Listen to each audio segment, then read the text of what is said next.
Today we're going to be covering a subject that appeared both in my Discord server and also on my tablet. The link on my server was provided by Count Dibula, a fellow content creator and mass sarcastic shitlord. I will leave a link to his channel in the description. Please consider subscribing to him. The article on my tablet is more of an embellishment on an accusation aimed at my Prime Minister. But the article that I was linked by Dibula is far more interesting and clickbaity, and also it's considered fake news. You are fake news. Racism is as British as a cup of tea. As an Englishman, I take great offence at this, especially as the article was written by some American for a fake news network. You wouldn't know what real tea was. And real tea, good quality tea, definitely comes off the back of slaves. I think it might be something to do with their sweat being in their leaves. Britain is meant to be celebrating 70 years since the arrival of the steamship Windrush. Now, I touched on the subject of the Windrush scandal, as it's called, in PMQs on my second channel last week. I go into a bit more detail, and there's actually an update to that scandal since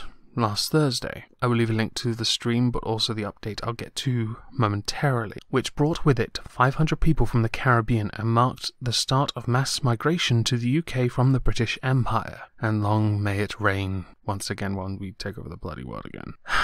Probably never going to happen now, since Charles is head of the Commonwealth, but the festive mood has been broken by the realization that the number of the Windrush generation, who migrated as children and have spent decades in Britain, have been classified as illegal immigrants and are therefore losing jobs, being detained in immigration centres, and even face deportation in two countries of which they have no memory. A lot of this stems from the fact that they didn't have to provide certain information when the Immigration Act was brought in the 70s. Because they automatically had the right to remain, but they didn't have the documentation. And of course the documentation was considered to have been destroyed when the Home Office for the Conservative Party took office in 2010, even though it was ordered to be destroyed in 2009. Now we get to the update to that, by the way. Those documents have been found. The cards that were missing have been found, or to have been destroyed. Thought to have been destroyed, sorry. They have been located. Now of course this does mean a lot of work has to be done to get the people who have been forced out of the country back into the country, and of course to make up for the fact that you've put these people through hell. I know the government unashamedly apologised. They made no excuses. Of course many can now say actually they made loads of excuses because they blamed the Labour Party. Quite frankly, I blame everyone. This should never have had to happen, but it did. It doesn't matter which government is truly to blame. You are all guilty. I should be wearing my Judge Moist outfit for this, but I'm not going to. Public and political pressure has forced Prime Minister Theresa May to apologise. She did in PMQs. But it was her Conservative Party's policies that created the scandal in the first place. Not true.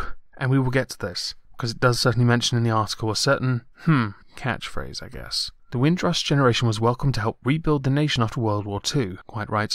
Before Britain imposed restrictions on immigration starting in the 60s, which is fair because we do have to control immigration numbers in our country. There's a long convoluted explanation for that, but quite frankly I can't be bothered to go through it at this particular moment in time. The problem is that although anyone who migrated before 1973 should have automatic right to remain, they were children at the time and may have no documents to prove their status. When the scandal erupted, new terms were released, whether it be tenancy agreements, bills, bank statements, almost like confirming your identification without having to have a driver's license. People are now being caught up in the hostile environment for illegal immigrants created by May, which strengthened the duty of workplaces to carry out immigration checks. It is through these kind of checks that long-standing residents are being declared illegal, which is unfortunate, and they obviously deserve to be compensated and to have a direct apology issued to them, of course. However, the hostile environment for illegal immigrants was to tackle illegal immigrants, which is the whole point.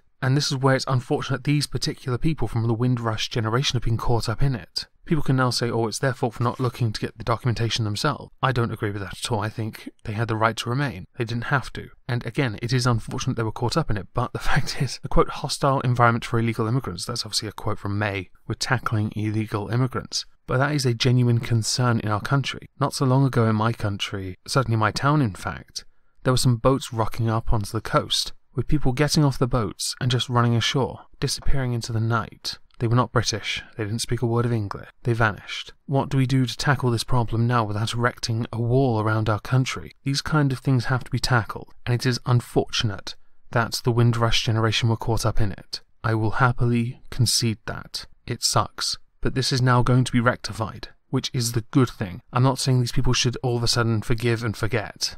Of course not. It is up to them and they are fully entitled to accept an apology or reject it. and of course pursue legal action and potentially get compensation, which I believe they're entitled to as well. To understand the crisis and the political context in which it sits, we need to go back to Britain's vote for Brexit in 2016. Even some of the leaders campaigning for Brexit were surprised the public narrowly voted to leave the European Union. Immigration was a paramount concern, with the pledge to take back our borders to stop uncontrolled immigration being a vote winner. Public sentiment against immigration before the vote had shifted the politics for all the major parties to the right. Yeah, who would have believed uncontrolled immigration numbers being ridiculously high without the housing to accommodate or the employment market would cause a backlash, or the fact that people were being ignored when they raised these concerns. During May's time as Home Secretary, the UK Home Office instituted some of the most draconian immigration policy in British history, which included sending out vans to tell undocumented immigrants to go home, making regular deportations and allowing Africans to drown in the Mediterranean as a deterrent to potential migrants. Right, there's a lot to unpack here. Firstly, I agree the immigration policy was draconian. I also think it's rather cringy to see a van driving around a town saying, immigrants go home, or illegal immigrants go home, or as you put it, undocumented, because you want to be PC. The correct answer is illegal immigrants. We want them to go home because some of them are taking jobs from people that have the right to be here to do those jobs. Just because you're here doesn't mean you have the right to be here. You're not paying your taxes because you're illegal. You're not contributing to this country and this society. Therefore, you are a burden. You're an economic migrant who leeches off us. You are basically a parasite. And while you may have good reason to be here, you have to do it legally. It's not like we're asking too much here. Also, it'd be nice if you spoke some English, but apparently saying that's racist. And as far as the allowing Africans to drown in the Mediterranean as a deterrent to potential migrants goes, even if we stop them from drowning, what do we do next? Do we take them into our country, or do we send them home? I don't agree with the idea of leaving them there to drown, and if my government certainly allowed that to happen, their hands are red. But just because they're drowning doesn't mean they have a right to be in the United Kingdom. And I don't believe the Mediterranean waters are our business. I know that sounds callous, I know, but it is pretty accurate. I don't believe our waters extend that far. In their appeal to minority voters, those pushing for Brexit promised that reducing immigration from Europe would mean that Britain would re-engage with their former empire, now known as the Commonwealth. Yes, Prince Charles being made the head of it now. Fantastic news. And I think the Commonwealth is a fantastic thing. Commonwealth Games also a fantastic event. Brought out some of the best athletes in our country. Even Glassjaw Amir Khan performed in it, along with his little-known brother. Xenophobia against Eastern Europeans had a certain attraction to Black Britain, given that at the same time as limitless immigration from the European Union, ever-increasing restrictions were being placed on movement from the Commonwealth. British immigration policy has always had one track for white migrants and another more restricted one for the global majority, and EU migration was just the latest example, quite the assertion thence. But the rhetoric from right-wing politicians was so obviously racist that very few bought into it. As David Lammy, a Labour member for Parliament, noted, when you lie with dogs you get fleas, and the overwhelming majority of black people in Britain rejected the overtures to vote for Brexit. I don't like this idea of devolving Brexit down to race. I think it's potentially cultural, but also regional. If you remove race from that equation entirely, you notice that London predominantly voted Remain, Scotland predominantly voted Remain, Northern Ireland Remain. This out-of-touch notion that really bugged me. And if anything, it just says that black people aren't as well dispersed around the majority of the country, of England. Because if we're certainly going to take what you say as true, then there's an incredible number of black people in London. Given the historic contribution made by the colonies to Britain, the resentment from black communities on the issue of immigration was understandable, or a completely naive mentality where you were unable to perceive that not controlling the numbers coming into the country could potentially harm the economy. You only bring people in when you have something to give or they have something to offer that we can in turn nurture and develop and benefit from. Or is that too much of a stretch for someone's pea-sized brain to comprehend? There's one last passage from this article I want to touch. Slave labour is the foundation of British progress, with the profits from goods such as cotton, sugar and tobacco powering the Industrial Revolution. Thank you for the history lesson. English port cities such as Liverpool, which is orange,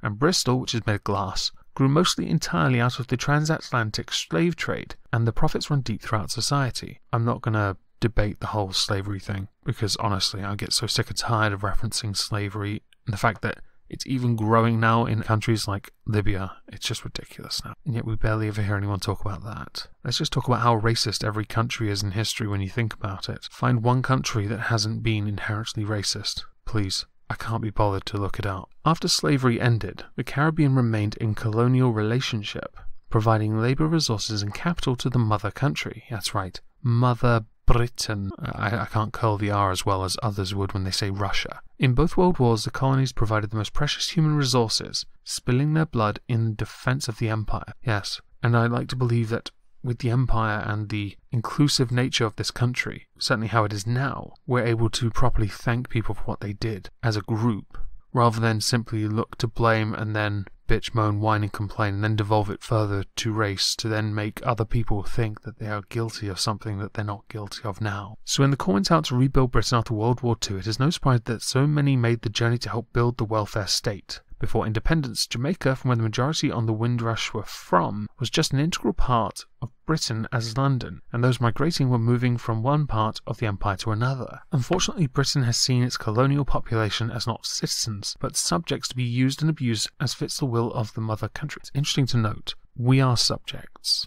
if you think about it. This is a sovereign nation after all, so we are subjects to our queen, and there's nothing wrong with the idea of being used and abused because we're more productivity driven. Targets.